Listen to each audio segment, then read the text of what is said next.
السلام. بسم الله الرحمن الرحيم.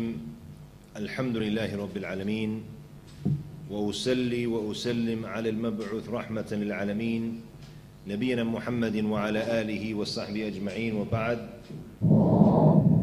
First of all, I would like to thank Allah subhanahu wa ta'ala for giving us this opportunity to come together tonight, Thursday night, which is the night of which day in which month in the Hijri calendar? What's tomorrow in Hijri calendar? Well, first of all, which month are we in? We tend to forget, we get involved in the Christian calendar and we forget our own calendar. Dhul Qa'dah, alhamdulillah. Tomorrow's what date? Friday. What's the date though? The 14th, we sure? So it's now we're the night of the 14th. Because Islamically, when does the day start? After Maghrib. So it's the night of the 14th, we would say. And this is the first time, inshallah, we'll come together with our brothers and sisters at the Jumeirah Islamic Learning Center. And I'd like to thank the sisters in charge here for inviting me. And I was supposed to come last week, but unfortunately, I just bought a car and I went to get it registered and everything. They said everything will be ready at 12 o'clock. I got home at 10 o'clock at night. So it took me about 8 hours to get everything done. And Brother Muhammad Nubi, may Allah bless him, he stepped up and he had actually 1 hour before the lecture, or 2 hours, and he came and gave the lecture last time. So this will be my first lecture here. And I believe, inshallah, we'll also be doing a monthly lecture here as well. I believe if it hasn't been changed, it will be on the first of each month, inshallah ta'ala. And the title we have chosen to start our series of lectures is 10 ways to fill your heart with the love of Allah subhanahu wa ta'ala. 10 ways to fill your heart with the love of Allah. And obviously, when we look at the importance of this topic, the fact that our heart is going to be filled with something, for love of something, of this dunya or something. And so we should focus on filling with the most important thing, and that is with the love of Allah subhanahu wa ta'ala. Because if our hearts become filled with the love of Allah, then all of our concerns, inshallah, will be taken care of, and we won't focus on anything except for Allah subhanahu wa ta'ala. And Sheikh al-Islam rahimahullah, he mentioned that the mahabba, the love of Allah subhanahu wa ta'ala and His Messenger sallallahu alayhi wa sallam, he said it is from a'zam wajibat al-Islam. It's from the greatest things that are wajib or compulsory of your iman in Islam. And he said it's from the biggest fundamentals of iman and the best of its foundations, or most important of its foundations. Until he went on to say, rahimahullah, that everything that's done in existence, it's done and it's built on love. Love for something, whether it's for something bad or for something good. And when you see people now, whenever they do things in the dunya, it's because of the love they have for something. Now, I was giving an example to the kids I was teaching in school today and the other day about the World Cup when it happened last year. You would find people wearing a certain player's jersey. Everybody was going crazy and infatuated with him. Who was it?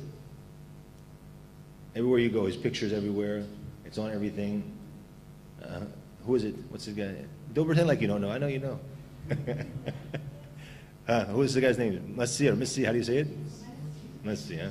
Everybody. Why do I do it? Because they're in love with this guy. They're infatuated with him. So now you can fill your heart with love for something like that, or things of the dunya, or you can fill your heart with the love of Allah subhanahu wa ta'ala. So anything person does, you see, why do you wear the Messi jersey? They'll say, because I love him as a player.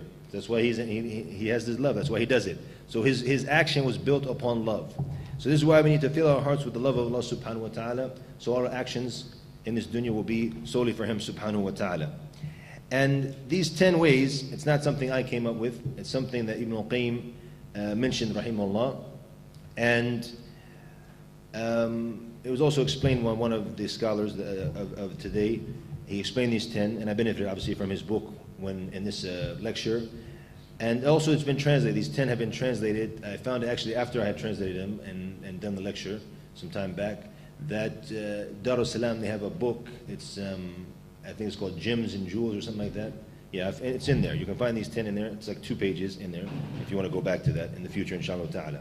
So the first of these ways that Ibn al-Qayyim rahimahullah ta'ala mentioned for us to fill our hearts with the love of Allah subhanahu wa ta'ala is by reading the Quran and reflecting and trying to understand its meanings.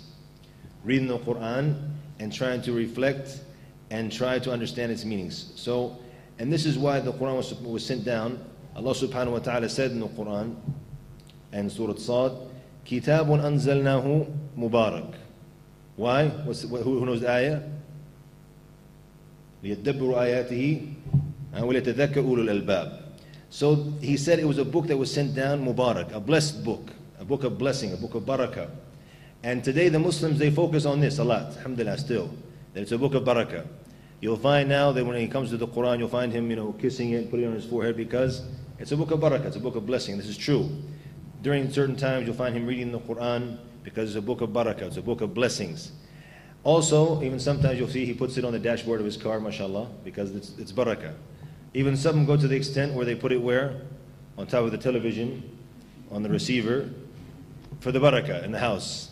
And he sits there and watches Showtime and NBC and these things, and he has the Quran in front of him on top of the receiver. Allah musta'an.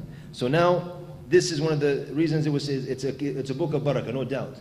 But the main reason it was sent down is for us to reflect on understanding the meanings. And Abdullah ibn Mas'ud radiallahu anh, he said, whoever loves the Quran, then he loves Allah and His Messenger. Sallallahu alayhi wasallam. Whoever loves the Quran, then he loves Allah and His Messenger. And the Quran, we are in need of the Quran in our lives. Because the Quran has what we need. It has hudan, it has guidance, and it has shifa lima fi sudur. It has a cure for what's in our hearts, from the diseases in our hearts. Allah subhanahu wa ta'ala says in Surah Fussilat, He says, قُلْ هُوَ لِلَّذِينَ آمَنُوا هُدًى وَشِفَاء. It is for those who believe a guidance and a cure for what is in their chests. So it cures the diseases we have in our hearts, shifa lima fi sudur, as Allah subhanahu wa ta'ala said in Surah Yunus. So this is one of the main things we gain from the Quran. We reflect on the meanings of the Quran. And Allah subhanahu wa ta'ala, He made not reflecting on the Quran. For those who just read the Quran or don't reflect on the meanings of the Quran, He made it an aib, a fault. And that's why Allah subhanahu wa ta'ala said in Surah Muhammad verse 24, أَفَلَا يَتَدَبَّرُونَ الْقُرْآنَ أَمْ عَلَى قُلُوبٍ أَقْفَالُهَا. Do they not reflect on the meanings of the Quran, or are there locks on their hearts? And the person who doesn't reflect, he's the one who has put the lock on his heart. He has chose to lock his heart, so the khair and the good will not enter it because he is not reflecting on the meanings of the Quran. And when we reflect on the meanings of the Quran, this is one of the best ways, as the scholars mentioned, for you to understand the Quran. And you won't get true understanding unless you really reflect on the meanings. And to reflect on the meanings, obviously, it's very important, the Arabic language. Those of you who cannot speak Arabic, you'll never be able to have a true understanding of the beauty of the Quran unless you can understand the language of the Quran. And even when it comes to the nahu, the i'rab. And I give a small example always when I teach the students when we come to Surah Al-Asr. And in Surah Al-Asr, it's a small surah, but the meanings are very, very strong. And if you don't understand the Arabic language, you're never going to be able to understand the true meanings and beauty behind it. And if you look, for example, Al-Asr, this is Allah subhanahu wa ta'ala is swearing by time. And He can swear by whatever He wants subhanahu wa ta'ala, and the humans can only swear by Allah. So He swears by time. It shows us the importance of time. إِنَّ الْإِنسَانَ لَفِي خُسْرٍ. Now, in the Arabic language, you have what they call the ta'keed, to put emphasis on something. How many of them? There's several of them in this ayat itself. And when you understand this in Arabic, it shows you the strength of this ayat itself. We'll just look at it as something very small if you don't know the meaning, we look at the translation. So we need to know the language of the Quran and focus on understanding the language of the Quran. Now let's go back to reflecting on the meaning of the ayat. Now, we could read, for example, a simple verse, خَلَقَ اللَّهُ السَّمَاوَاتِ وَالْأَرْضِ بِالْحَقِّ. Allah subhanahu wa ta'ala, He created the heavens and earth with truth. Does anybody have doubt about this? It's something simple, something basic. Hey, but what do you want to do? Now we read this verse, let's go and reflect on the creations of Allah subhanahu wa ta'ala to the heavens and the earth. When you go outside and you look at the sky, the moon, the stars, you look at the ocean, you look when you go to the beach, you reflect on the creation of Allah subhanahu wa ta'ala. This is what it's calling to do, reflect on His creation and all that's in the heavens and earth. When you start to reflect on this, it shows you the greatness of who? Of the Creator, of Al-Khaliq subhanahu wa ta'ala. So you focus on these meanings, when you focus on reflecting on the ayat. And then, when you focus on the meanings, it shows you the greatness of Allah subhanahu wa ta'ala. And this fills your heart, obviously, with the love of Allah subhanahu wa ta'ala, because He's the creator of all of these beautiful things we see in front of us. And this will call us, inshallah, to become closer to Allah subhanahu wa ta'ala and focus on filling our hearts with His love. only, subhanahu wa ta'ala. For the importance of the Quran and focusing on learning the Quran, the Prophet sallallahu alaihi wasallam used to encourage the Sahaba by saying to them, خَيْرُكُمْ مَنْ تَعَلَّمَ الْقُرْآنَ وَعَلَّمَهُ. That the best of you are the ones who learn the Quran and taught it to others. So they would strive to learn the Quran. And we look at the danger of not acting upon what's in the Quran. They call it the hajr of the Quran, to actually boycott the Quran. There's several different ways of boycotting the Quran. It could be from not reading it. And this is, I think most of us, unfortunately, Allah musta'an, have fallen into this, where most Muslims, they barely read it. Or mashallah, they read it, Yawm al-Jum'ah, they read maybe Surah Al-Kahf. If they find some free time here and there, if they go to the masjid early by mistake, if they get there before, they didn't mean to get there before the Iqamah, but he got there that day, so he said, why not? Bismillah, open up the Quran and read it. And then in Ramadan, mashallah, tabarakallah, and he's very good in Ramadan. He's a Ramadan Muslim, mashallah. But other than that, subhanAllah, unfortunately, most of us don't focus on reading the Quran. So that's one way of making hajr, of boycotting the Quran. Another way, Ibn al-Qayyim mentioned maybe 5 other ways, and from that is not listening to or the iman which what comes in it. And obviously that can lead to kufr if you don't have iman and faith in what comes in the Quran. And also, after that, the second thing he mentioned was not acting upon what is in the Quran. That which is halal and haram in the Quran, we're not reading it for barakah to know it. So when Allah says, do this, don't do that, we're supposed to act upon it as Muslims. So if you don't do that, you're actually from the people who are making hajr, who have boycotted the Quran and not focused on benefiting from the Quran. And the third thing he mentioned, rahimahullah, was not ruling by what's in the Quran. And it's, as you know, several ayat that you must go back to the Quran if you want to be a true believer, and you must act upon what's in the Quran and only rule by the rulings which is in the Quran and nothing else. The fourth thing he mentioned, and this is what the topic we're talking about, is not reflecting on the meanings, making the hajr or the boycott of not reflecting on the meanings of the Quran and trying to understand the Quran. And the fifth thing he mentioned, rahimahullah, was looking for the cure in the Quran. The cure, whether it's from the cure for what's in your heart, by curing what's in your heart from the diseases of the heart, or even other diseases which are in the body as well. Because the Quran itself, it's shifa, not just for what's inside, but also for the body parts itself. And that was confirmed in the hadith of the Prophet ﷺ when the Sahaba, they made the ruqya, the person who had been bitten by the scorpion, and it cured him, the Surah Al-Fatiha. Ibn al-Qayyim, he mentioned in the beginning of a book, Da'wa Dawa, he mentioned himself that Ibn al-Qayyim, does anybody know where he's from, by the way? No, he's not from Egypt. Abu Abdul Aziz. He's from the Syrian area, rahimahullah, in Sham. So he went to Mecca, and obviously a person, when he's in an area he doesn't know, he might not find the things he needs. Ibn al-Qayyim, he was actually a doctor himself, where he could make the herbal medicines and things like this. So he said, I couldn't find the medicines I needed, because obviously he knew where to go in his country, but he didn't know where to go in Mecca. So he said, I started to cure myself with Surah Al-Fatiha. And he said, I found in it the cure for several of the diseases that I had, or the problems he had in his body. So curing yourself is not just by reading it for what's in your heart, also for other diseases, pain in your body, what have you. And this is something I have witnessed myself as well. When you focus on it and you have the iman in it, inshallah, you will find the cure, bi'idhnillahi ta'ala. Ibn al-Qayyim mentioned something beautiful as well, which is, how can you, what are the ways to make it easier to reflect on the ayat? The ways to make it easier for you to reflect on the ayat. And he said the best way to do this is to imagine that Allah subhanahu wa ta'ala is talking to you when you're reading the ayat. And you imagine this is Allah talking to you, and He is He's talking to all of us, obviously, as Muslims. So you see, you hear that Allah subhanahu wa ta'ala, He's talking to you, He's commanding you. This helps you focus on the meaning which comes in the verses itself. This is the first point. The first way to fill our hearts with the love of Allah is reflecting on the meanings and trying to understand the meanings of the Quran. The second way to fill our heart with the love of Allah subhanahu wa ta'ala is by coming closer to Allah subhanahu wa ta'ala by doing the nawafil, the voluntary acts, after we do that which is fard, after we do which is fard, is compulsory upon us in Islam. And this came in the hadith al-Qudsi, when Allah subhanahu wa ta'ala said, مَا تَقَرَّبْ إِلَيَّ عَبْدِي بِشَيْءٍ أَحَبَّ إِلَيَّ مِمَّا افْتَرَضْتُ عَلَيْهِ وَمَا يَزَالْ عَبْدِي يَتَقَرَّبْ إِلَيَّ بِالنَّوَافِلِ حَتَّى أُحِبَّهُ. The law said that my servant does not become closer to me with something more beloved to me than that which I have made fard compulsory upon him. And then my servant continues to become closer to me with the nawafil, the voluntary actions, until I love him. So now, with this action here, we're actually filling our hearts with the love of Allah subhanahu wa ta'ala. At the same time, if we do it, Allah will love us as well, subhanahu wa ta'ala. So it's a great reward, obviously. Here's a question we might want to ask, especially people might ask, and we have something that's fard compulsory, why do we have things, actions, that are nafil, that are voluntary in Islam? What is the hikmah behind the Prophet ﷺ making these things that are sunnah for us to do? What do we gain from it? The floor is open.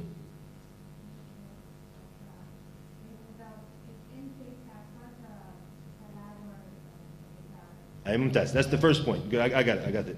So now the first one is if there's any shortcomings in our fard prayer or the fard action, you actually make it up by doing this. And that came in the hadith, the meaning of the hadith which came in Sunan Ibn, it's authentic hadith, where also in the hadith al-Qudsi where he said, "Unzuru," and he's saying to the angels, Allah subhanahu wa ta'ala, "Hal li abdi min tatawwu'?" Does he have any voluntary acts so he can finish with it his fariḍah? He can finish with it his compulsory act. So this is the main thing, is that any shortcomings, and a lot of them we have them now. Because when does the shaitan focus on reminding us things all the time?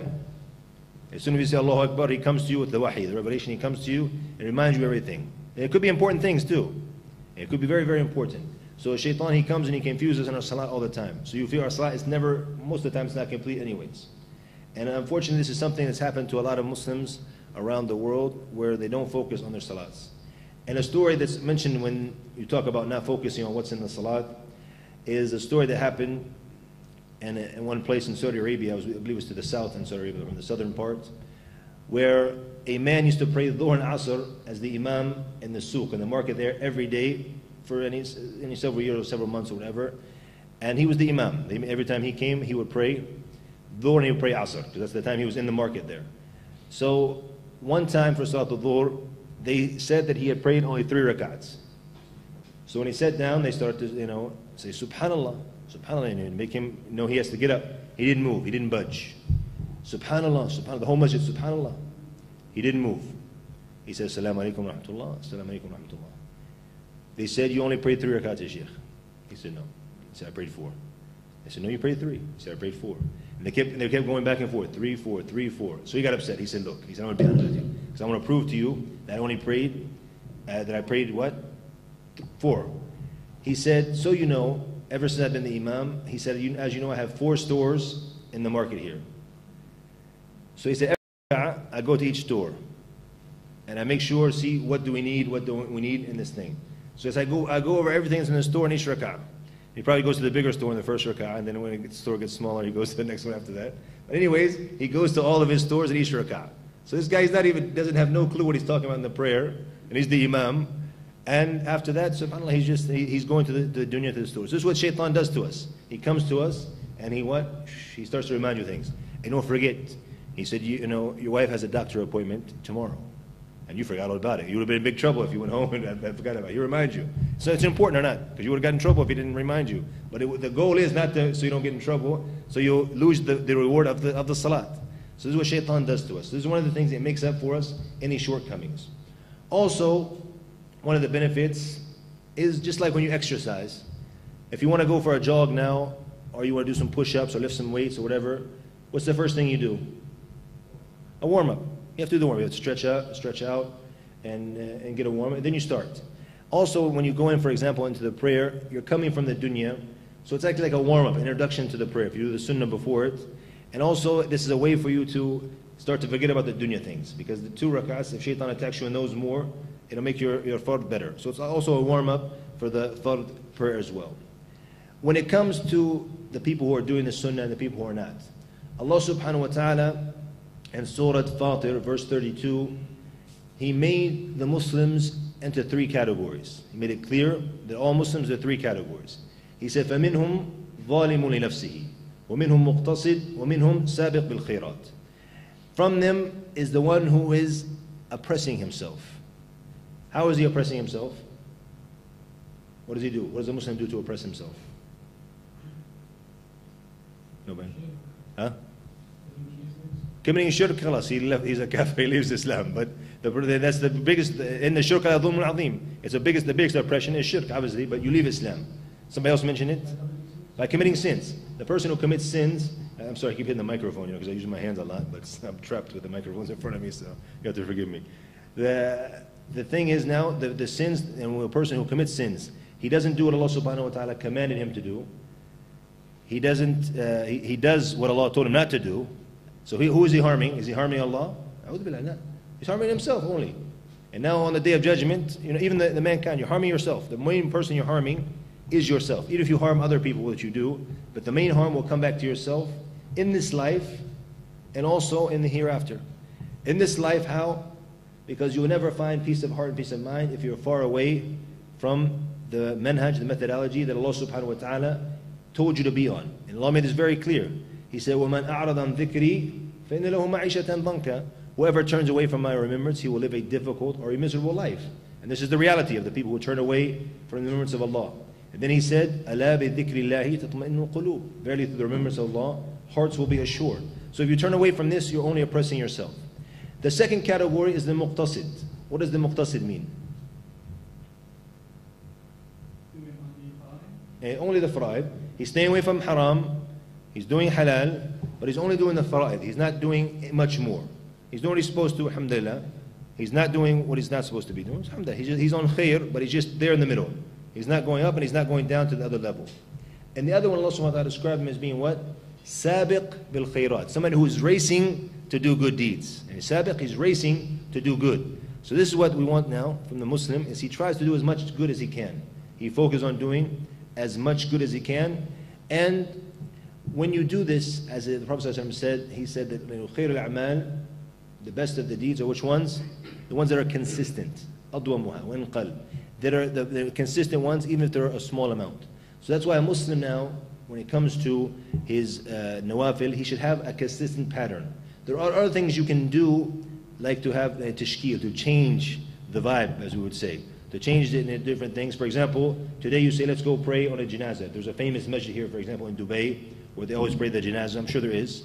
You say, let's go pray on a janazah today, get reward. Let's go visit the sick people in the hospital. This is something new and something to get reward from. It's a good thing to do.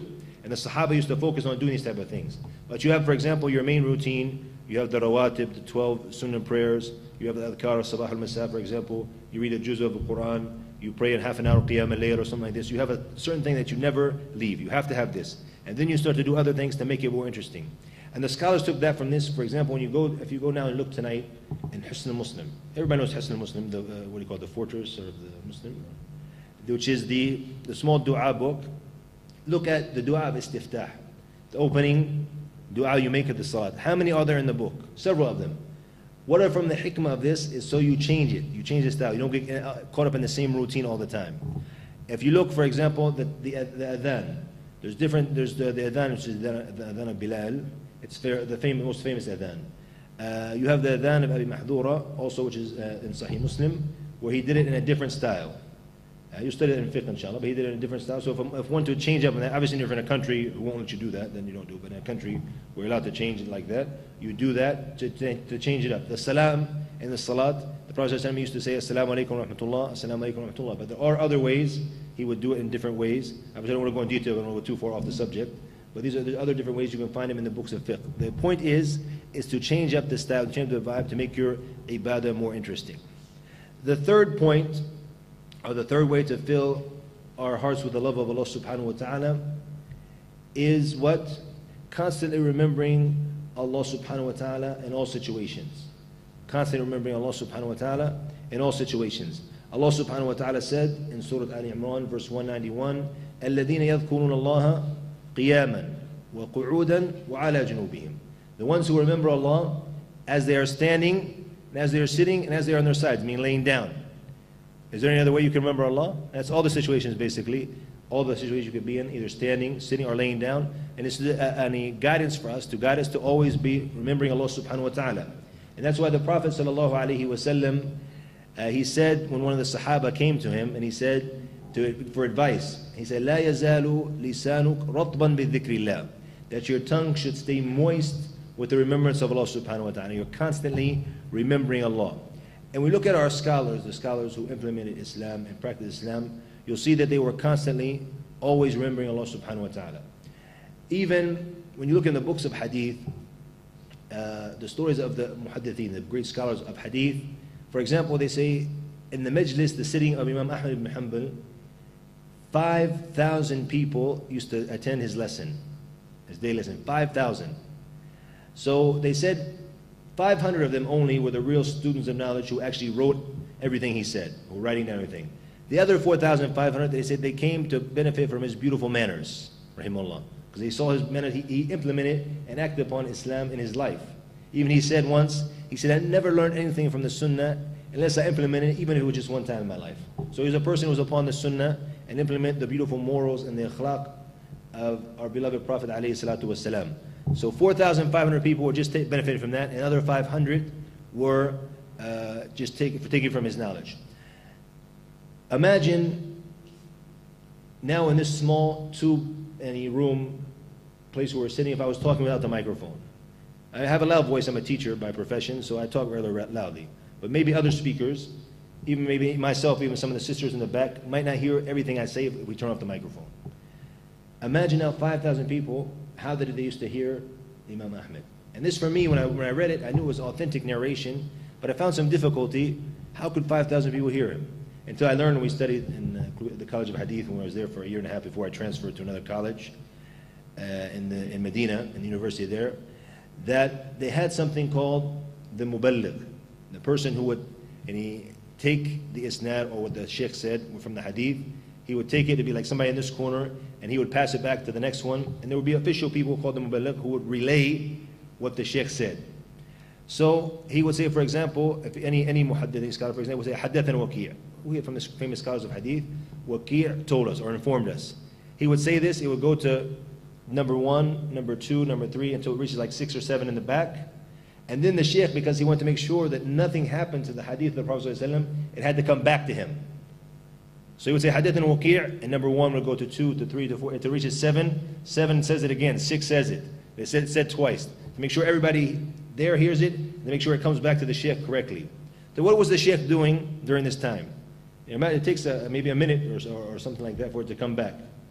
He would be remembering Allah subhanahu wa ta'ala. Subhanallah, alhamdulillah, Allah Akbar, making istighfar, benefiting from his time. And I recall from the first time I met Sheikh Baz rahimahullah, and he was the one who helped me get into the University of Medina, may Allah have mercy upon him. When I first met him, and this is how he was, subhanallah. He was always remembering Allah subhanahu wa ta'ala. I mean, the first time I went and I visited him, there was a whole big group of people. All of them wanted, he had this big file. The people reading to him, I need this, I need help with that. And he's answering fatwas on the phone. And any second, and he has, subhanallah, alhamdulillah. I remember when I first met him, he was talking, I actually had a phone call from France. A sister from France, she was asking questions, and he told her after this, I still remember, he said, go to the embassy, I'm going to send books there to you in Paris at the embassy. So he was talking on the phone, and he puts the phone down for a second, and he'll say, subhanallah, alhamdulillah. And then when he puts the phone, he waits before the guy starts reading, subhanallah, Allahu Akbar, la ilaha, astaghfirullah. He's making dhikr. He's always benefiting from the time. So this is how the real Muslim should be. Look at the time we waste each day. Sometimes, for example, you go to do something in a government building or something, you have to wait in line, you get a number, and you wait. You go to the bank, you wait. We just sit there. Or what do we do now? What are we good for now, everybody? The phone. There's everybody now, because we can waste our time. We start with the phone and start texting or this, or even not doing anything, just playing with the phone. We might not have anybody to call or anybody to talk to, we play with the phone and waste our time. So imagine the time we could benefit from if we remember Allah subhanahu wa ta'ala. And the goal now, by remembering Allah, is to fill our hearts with the love of Allah. So we're constantly remembering Allah and thinking of Allah, our hearts will become full with His love subhanahu wa ta'ala. And you look at the status of dhikr, of the remembrance of Allah in the Quran, in Islam, Allah subhanahu wa ta'ala, He didn't just order us to remember Him, He ordered us to remember Him a lot. If you look at the Quran, when Allah subhanahu wa ta'ala says, for example, in Surah Al-Ahzab, He says, Ya ayyuha alladhina amanu, udhkuru Allah dhikran kathira. He says, oh, you who believe, remember Allah, not just remember Allah, dhikran kathira, a lot of remembrance. And then He said also in Surah Al-Jumu'ah, verse 10, وَاذْكُرُوا اللَّهَ كَثِيرًا لَعَلَّكُمْ تُفْلِحُونَ. So if you want to be successful, He said what? If you want to be successful, اذكر الله كثيرا, remember Allah a lot. And then he described the dhikr as well, subhanahu wa ta'ala, as being akbar, as being the greatest. وَلَذِكْرُ اللَّهِ akbar, it's the greatest thing. Why is it the greatest thing? Because all of the other acts of worship in Islam, what's meant by them is the remembrance of Allah subhanahu wa ta'ala. Even from the names of the salat is a dhikr, it's a reminder. The salat is to remind us of Allah. And the hajj, and the siyam, if you go back to the verses in the Quran, you'll find also وَلِتُكَبِّرَ اللَّهَ عَلَى مَا هَدَاكُمْ, and these type of things. So you want to make the dhikr of Allah subhanahu wa ta'ala. This is the goal behind all of these acts of worship, is the remembrance of Allah. So through the remembrance of Allah, inshallah ta'ala, we will find, inshallah, we'll fill our hearts with the love of Allah subhanahu wa ta'ala. The fourth way to fill our hearts with the love of Allah is by preferring that which Allah loves to that which our desires and our lusts want to do when they get the best of us. Our loves and our desires, when they get the best of us, we prefer that which Allah loves to that which our desires love. And all of us have desires. Every human being has desires, and these desires can lead you obviously to that which is haram, obviously.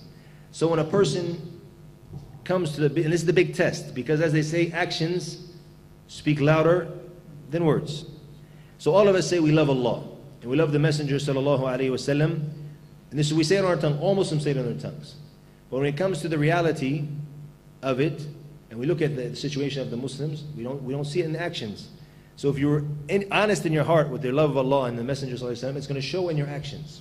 So now, when we're sitting down or watching, for example, football or something on the TV, and the adhan goes, and it's time for salat, and it's like, it's tied 1-1, and it's like 70 minutes and 20 minutes left. What are we going to do? It's very, very difficult, because what do you in your heart, you love salat and you love Allah, you do, and you want to stay, you want to see the end of the match. It's a very, very important match to you. So now what? To get up and go is difficult. Now, when you want to follow the sunnah of the Prophet sallallahu alaihi wasallam, any aspect in life, it might be difficult to do. For example, if a man wants to grow his beard or something like that, because now the society, you look strange, you look this. The Prophet ﷺ, he said that Islam started strange and it will return strange. So tuba lil ghuraba, tuba, which is in the Jannah. So this is that the Jannah will be for those who are from the strangers. Anyways, the point is that when it comes time for that which your desires want and that which Allah wants from us, which one do you put in front?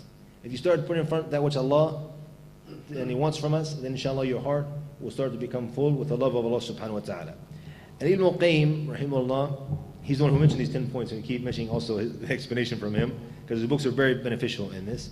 He mentions that there's 3 ways for us to be successful when it comes to fighting off our desires, when it comes to the situation. And he said the first thing is you have to defeat the desires of yourself. You have to defeat it, because it's a battle. It's a battle. You're either going to go to Jannah or you're going to go to the hellfire, one of the two. This is the dunya. Just like when you were in high school or you went to college, you have to strive to be successful. If you want to get into a good college, what do you have to do? You have to study. If you want to graduate from the college, you have to study. It's a battle. Also, your life in this dunya, it's a battle because you're being tested.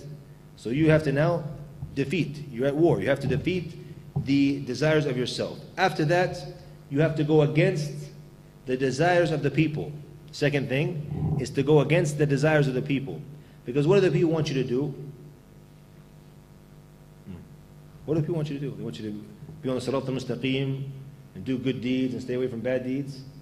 They want you to follow them and their shahwat and their lust. They want you to be with them. Now if somebody starts to practice, what are you doing? Don't be an extremist. I want to pray 5 times a day. I have a beard. Don't be an extremist. What am I being extreme? I want to look like the Prophet ﷺ. I want to pray 5 times a day. What's extreme about that? SubhanAllah. Oh, it's too extreme. And they say, khalik flexible. Be flexible, huh? SubhanAllah. This is what they want. What's wrong with what we're doing? We're not being any... So this is the thing. You have to go against, because the people are going to call you. The people are going to call you to evil, so you have to go against their desires. That's the second point. The third point is the mujahidah, that you have to strive against shaitan and his followers. Because obviously they want to pull you with them as it's going to come into the hellfire. So we have to strive against them. These 3 points, I think they're very important. So I want to stop at each point a little bit to explain it. The first one is that you strive against your own self and in your own desires. It was said to Al-Hasan al-Basri, rahimahullah, Ya Aba Sa'id, Ayyul jihad afdal? It was said to Abu Sa'id, his kunya, which form of jihad is best? And he said, jihadik hawak, or for you to go against your waging jihad or striving against your own desires. He said, this is the best type of jihad. And that's why Ibn Taymiyyah, rahimahullah, he said that the asl, the origin of jihad itself, is for you to defeat yourself. And then he said, how can a person be successful in defeating the enemy on the battlefield if he can't even defeat himself to do that which is fard and to stay away from that which is haram? He won't be successful. And that's the problem with the Muslims today, because we see what's happened to our brothers around the Muslim world, but unfortunately we can't do anything about it because we're so messed up ourselves and we're following haram and not doing halal, so we're not successful. It's a ibtila, it's a test from Allah subhanahu wa ta'ala. May Allah forgive all of us. طيب, now we talked about the mujahid, that we strive. You have to strive. In Islam, obviously you have to strive if you want to be successful. Here's some interesting points that Ibn al-Jawzi mentioned, rahimahullah, about how to be successful when it comes to the mujahidah, to striving against your own self. He said, first of all, is for you to think and to reflect and to remind yourself that humans were not created for this quick amusement or fun and games. Why we were created? For the worship of Allah subhanahu wa ta'ala. That does not mean that we cannot have fun as Muslims. Alhamdulillah, we can have fun, but it's not the goal we were created for. And there's the problem now is that people, they want to have fun and games all the time and laugh and joke, and they don't want to have any ibadah, any worship. So worship is why we're created. But we can also have fun and games as well as we go through life. But it's obviously in the field that's halal, obviously. So the first thing we remind ourselves is it's not why we were created. Especially if it's something haram, obviously, you must stay even farther away from it. He said, secondly, think about the dangers and the ill effects of following your own desires. Now, if somebody, for example, were to go to a Western country or even in a Muslim country and study in a university. When you go to the university, if anybody ever studied in the Western university? Here in the room here? Yes or no? Huh? Where at you studied? In France. Anybody in this? UK. Okay, maybe the UK is like America, but I'll speak about America, what I know. In America, the kids, they go to the university and they're 18 years old, and this is the first time they've ever been away from the eyes of their mothers and their fathers. So they go there and they party. They just get drunk like crazy for about 3 years, and they come to the 4th year, all of a sudden oh yeah, we're about to graduate, so we have to know something about what we're about to get a degree in, so they buckle down for the last year. So if a Muslim were to go into this type of environment, everybody's getting blasted, getting drunk night and day. Is it easy for a Muslim to, it looks like they're having fun anyways. So is it easy for a Muslim to say no to this type of, if he's in this environment? It's not easy, and we'll be honest. But Ibn al-Jawzi here, he's saying, think about the ill effects. Think if you were to drink alcohol. First of all, it's displeasing to Allah subhanahu wa ta'ala. The ill effects, why is it called al-Khaba'ith? All of the things you can do because you lose your aql, you lose your mind, your sanity. So if you start to do things, you're not going to even know what you're doing. How many people have killed people in car accidents? People have done things to their own family members and stuff like that because they're drunk and they don't know what they're doing. This is why it's haram in Islam.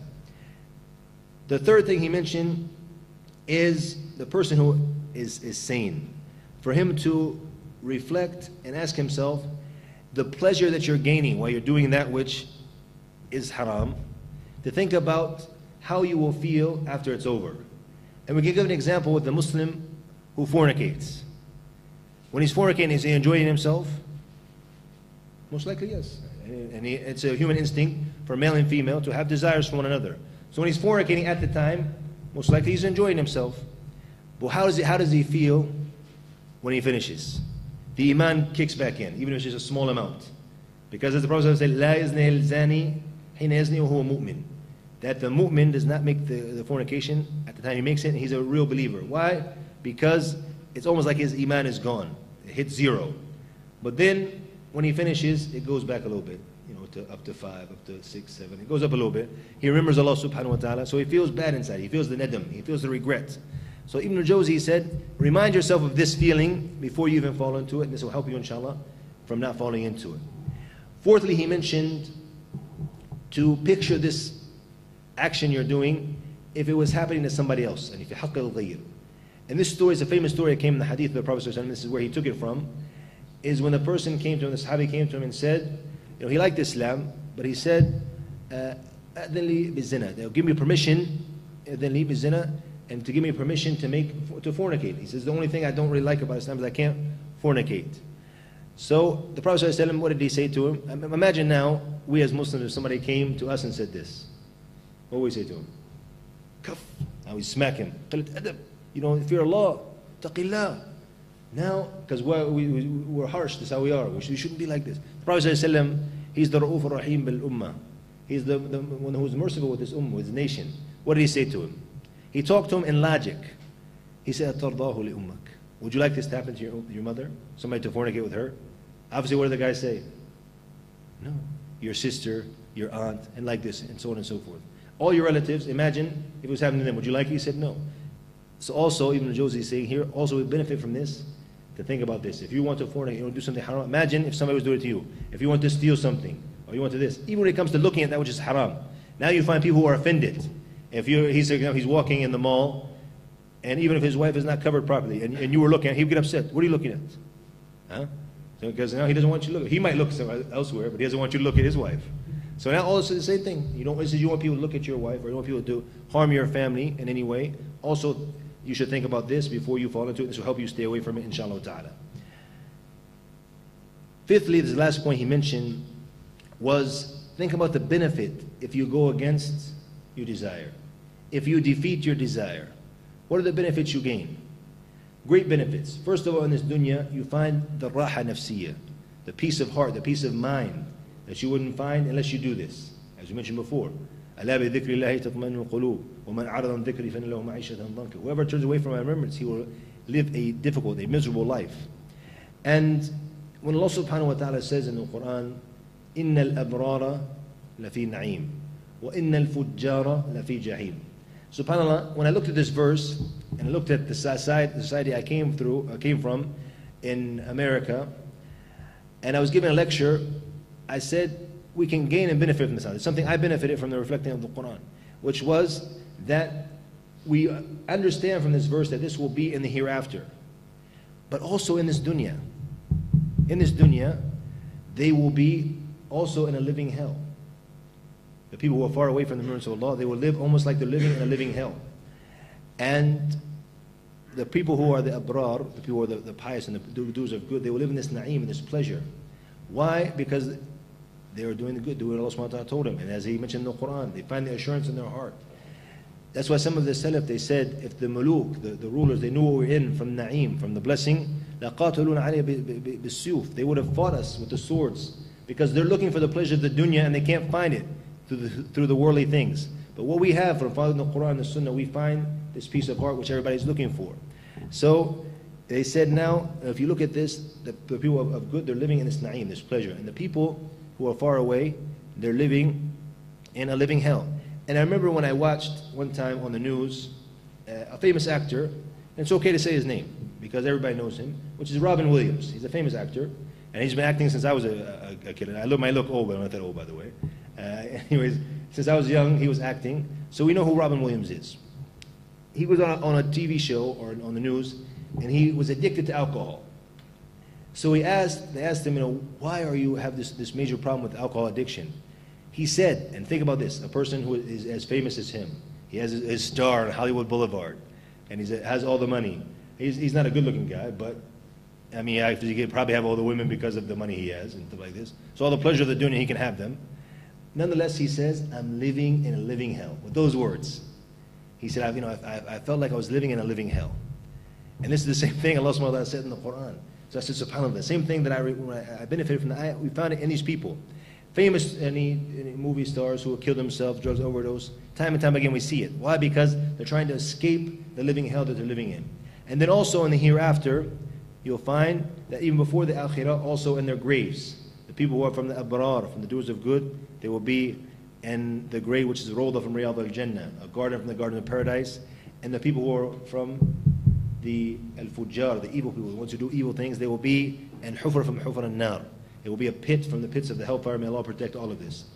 After this, about a year later, a brother sent me an SMS, and he mentioned, Ibn al-Qayyim mentioned these three. So I was very happy to find this also. Ibn al-Qayyim mentioned that the Abrar, doers of good, they will be in all the levels of life. In this life, in their grave, and the hereafter, they will be in na'im, they will be in pleasure.